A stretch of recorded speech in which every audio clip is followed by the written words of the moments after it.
UN live up to the ideals of its founders. That is essentially the job description of our closing speaker. He has spoken widely about the positive regard with which the UN was held when he grew up on the Korean Peninsula and his own participation in Model UN. Now, as Secretary General, he is, to paraphrase the words of the UN 70 logo, responsible for maintaining a strong UN for a better world. Please join me in welcoming the Secretary General, His Excellency Ban Ki-moon.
Dear students, ladies and gentlemen, again I'd like to sincerely welcome all of you to the United Nations. I understand that you have been having a serious discussions about the post-2015 development agenda, violence against women, countering radicalization, extremism, and lethal autonomous weapons system. These are very important issues on which member states have been discussing during the last 7 decades. This year we celebrate the 70th anniversary of the founding of the United Nations. The United Nations is dealing with these and many other grave problems.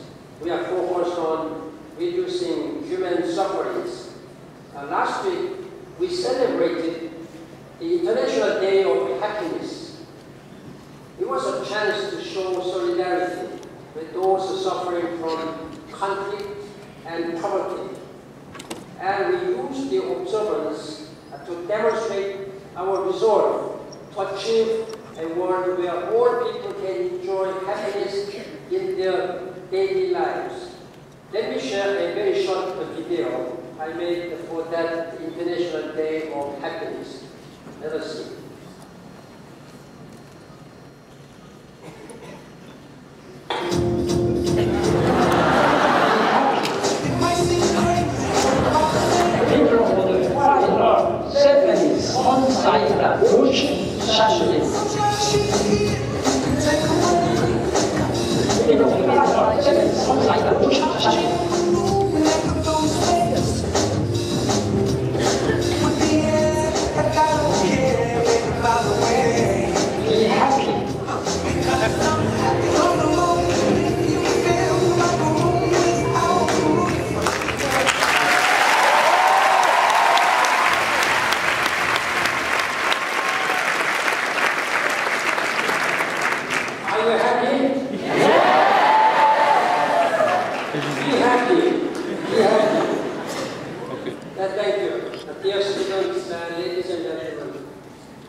how difficult, how tough it is to reach agreement on many thorny and difficult and complex issues.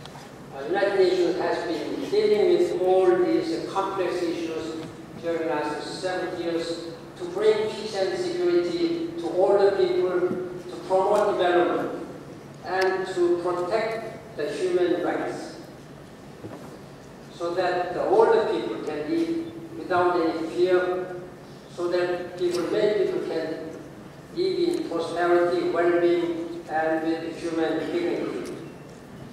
However, when the member states cannot agree, the United Nations struggles to fulfill its missions. I'm especially troubled by the war in Syria. It has just entered this month the 5th year. During the last full 4 years, at least more than 220,000 people have been killed. At least more than 12 million people have been displaced or became refugees. The United Nations has been really struggling to help those people. That's why tomorrow I'm leaving again on a very important humanitarian mission to chair an international donor conference to help the Syrian people. I have been urging and appealing to world leaders to come to Kuwait, where this donor conference will be held, and provide generous humanitarian helping hand. At the same time, it's not only in Syria. We are fighting many other fires on the political landscape in the Middle East and beyond. I can just name several countries. Yemen. Yemen is collapsing before our eyes now. South Sudan, Mali, Central African Republic, Democratic Republic of Congo. There are many such places where fires are still burning. We have to put out these fires. We need more fire engines, we need more water. But still, we are lacking all this. And what is more troubling is that we are lacking the leaders of the world, and particularly those parties concerned, they are lacking the political will to help preserve their country, to protect their own population. They are greedy only for their political greed, to fulfill their political greed and ego. Too often, we see clashes across ethnic and sectarian lines. Even in peaceful countries, minorities suffer from hate crimes. We need to break barriers and build the bonds of friendship. Dear students and ladies and gentlemen, I have been honest about the United Nations shortcomings. There have been many criticisms about the United Nations efficiencies and effectiveness and transparency or accountability. They are asking me, what are you doing? Why are you abandoning people in Syria and elsewhere? Of course, we are not abandoning anybody. We care even one person's life. That's too important. Even one person's life. We have lost more than 220,000 people during the last 4 years. But there are many areas where many people are just dying without knowing why they have to die. Women and young girls and children. This is very sad. But I'm telling them, we are doing our best, but without justice, of course. Imagine that there was no United Nations. I can tell you that the situation must have been much bloodier, much more tragic. That's the United Nations, who has been saving human lives, delivering humanitarian assistance, helping sick people, and helping helpless and powerless and defenseless people, like minorities, people with disabilities, women and girls, and people living with different sexual orientations, LGBTs. It's the United Nations who are doing this work. We see this looking back as the UN celebrates 70th anniversary. We know that we have to do much more. Just let me tell you about my own story. I was born 7 years ago. In fact, I was born 1 year before UN was founded. When I was very young, at the age of 6, there was a Korean War. At least 3.5 million people were killed just during 3-year war. Many United Nations member states, they sent their troops. Americans and French and British and all Belgians. Now, 21 countries. At that time, do you know how many member states there were? Less than 60. So that means more than 1/3 of UN member states sent their troops or sent their medical teams and humanitarian teams. My schools was destroyed. There was no classrooms, and we had to study on the ground. And we didn't have any textbook. United Nations provided textbooks and all the assistance.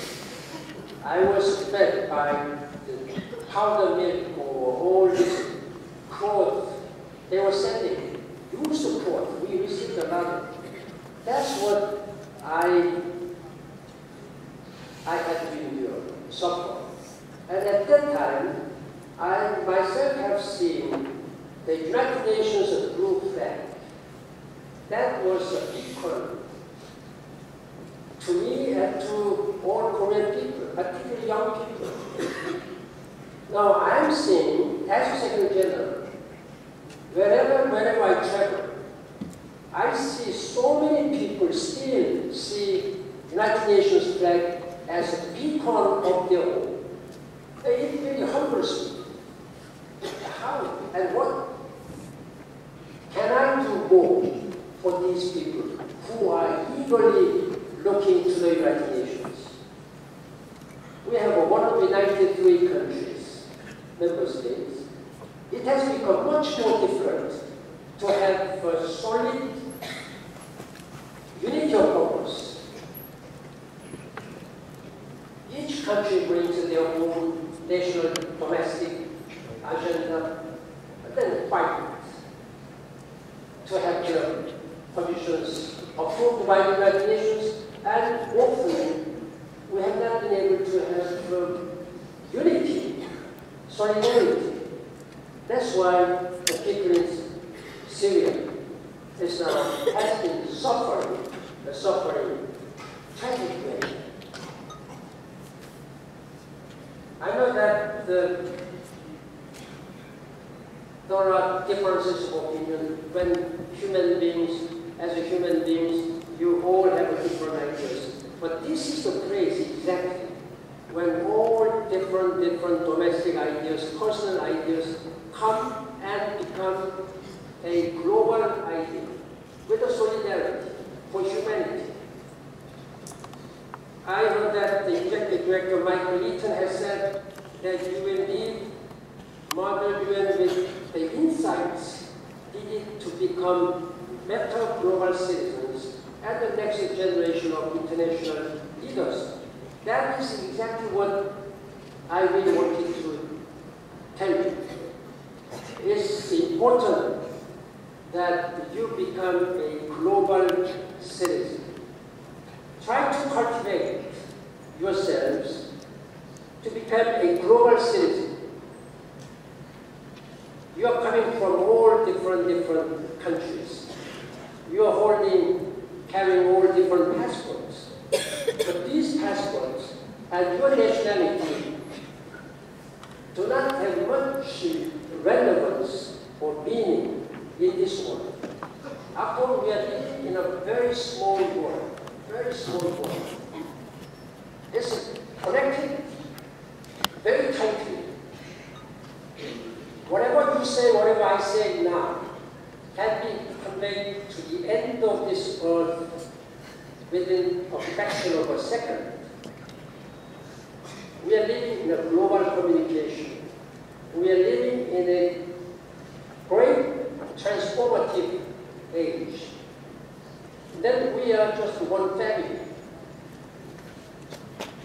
Doesn't matter wherever you are coming from. We are one family, family of the United Nations, family of this global society.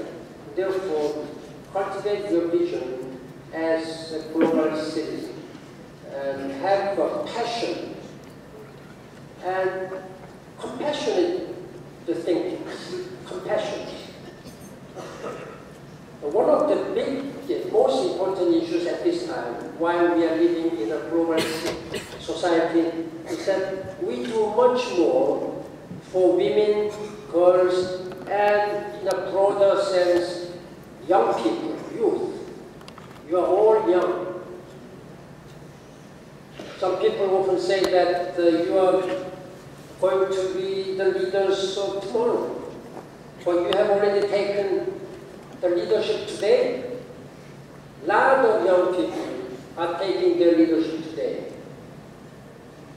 This Arab Spring started from young people, youth and women.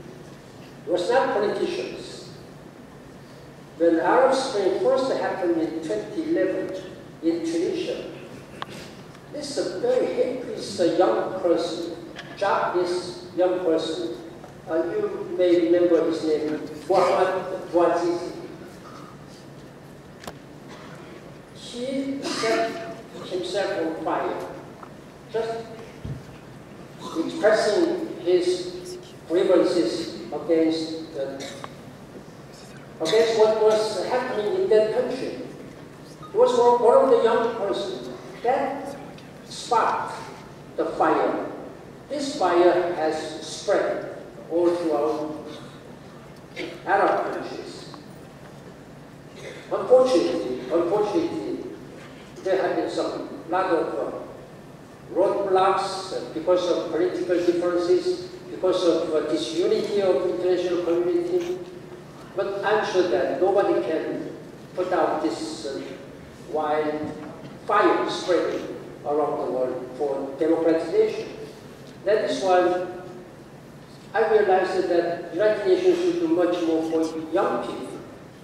That's why, for the first time in the United Nations history, in almost 7 decades, I appointed on United Nations Secretary General's envoy on youth. Now, Mohammed Al-Hendawi now is by a special envoy on youth.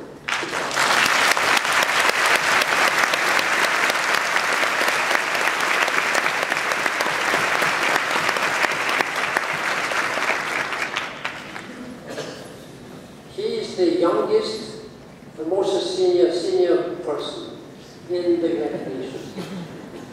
Because mostly senior advisors, they are minimum 40 years of age, or 45, or 50, 55, 60, but he is just 30 years old. He is representing your generation. He is a link between you and the world. And I hope you will work very closely with my youth envoy. He's been liaising and contacting with all youth groups around the world. Now, ladies and gentlemen, I call on to join the United Nations in advancing three major priorities for this year, 2015. Your teachers or your parents must have always told you at the beginning of the year, look, this year is very important, you should do this and that, and do this and that. All the presidents and prime ministers did at the beginning of the year, well, dear citizens, this is a very important year. Let's work hard. I have also that habit to tell all the time, so this year is very important for the world. But by any standard, if you listen to me, why it is important, most important, 2015 is the most seminal, most important year for humanity. First of all, we have to meet the target of Millennium Development Goals. This is the most successful blueprint. 15 years ago, our leaders have declared this one. We may not be able to realize all the goals of Millennium Development Goals, but we have to accelerate our efforts until the end of December. Then, second, the world leaders have been working very closely already since last year, and they will continue to work this year. That we need to have a successor vision of Millennium Development Goals that we call Sustainable Development Agenda, with a set of Sustainable Development Goals, with eradication of poverty at the center and front, with gender empowerment, global education, quality education, sanitation, water, and transportation, smart cities, sustainable cities, climate change, and biodiversity. At least 17 areas of our life in social, economic, and environmental areas that world leaders are now negotiating to set an ambitious vision targeting by 2030. Another 15 years, we must make this world more sustainable. We must make this world where there is no injustice, no inequality between rich and poor, no inequality between gender, races, and whatever social, political, personal status there may be. We really want to make this world where nobody is left behind, where everybody's human dignity and human right will be respected. This is our second goal. Very ambitious. That's the goal. If we are united, I'm optimistic that we will have this one, and with the whole full utilization of our resources, technologies, and political will, I think we can make this world by 2030, another 15 years, better for all the people. Then there is another important issues which we have to make. The climate change. This climate change issue has been discussed during at least 30, 40 years, but not with much sense of seriousness and urgency. We may be stepping on a tipping point, depending upon where your step goes. You may go back, very tragic situations in terms of our future. We may be able to still move ahead to a sustainable world. We have been misusing, abusing, in the name of industrialization, in the name of prosperity. We have been abusing this planet Earth. The only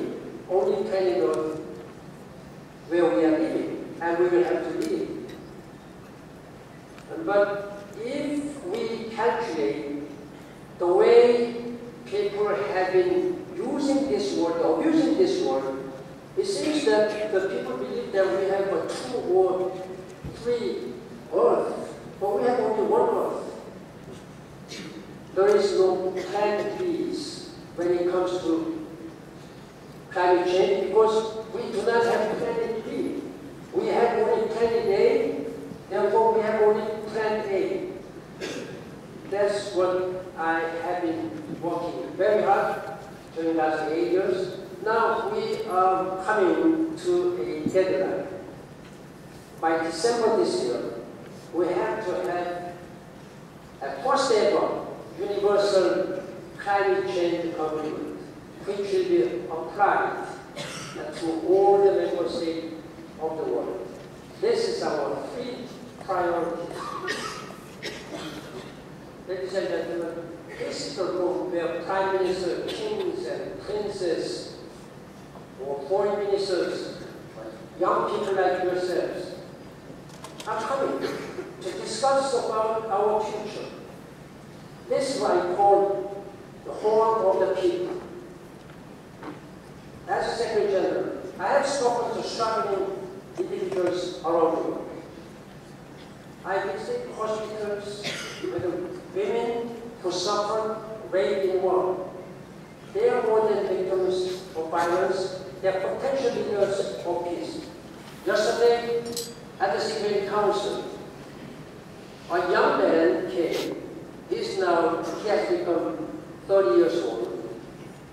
He was drafted, taken as a child soldier at the age of 12. So, almost longer than 10 years or 15 years, he said, according to him, he confessed, I have been killing and destroying whatever he has seen and whoever he has seen. He was just doing and instructed and trained as a child soldier.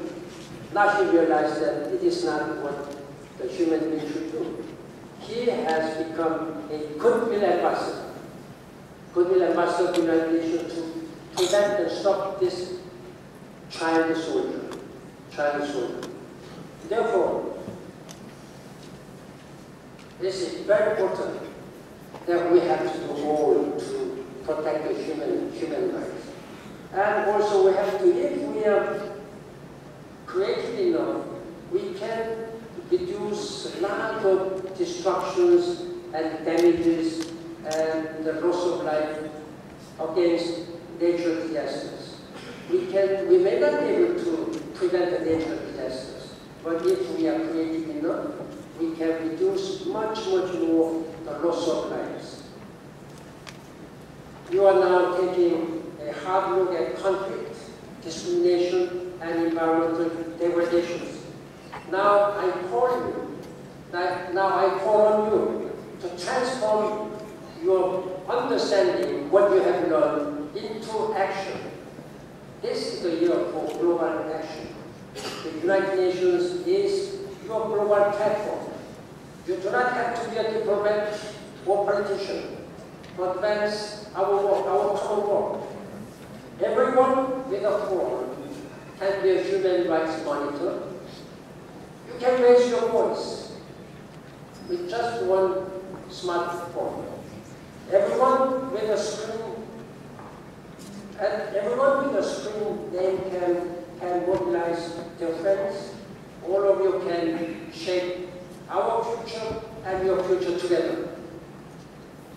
I have launched a campaign called #YouthNow to mark the 20th anniversary of the World Program of Action for Youth. I've also initiated launched many initiatives to stop the violence against women and to unite to stop the violence against women. This is also one of the important initiatives which I have been promoting.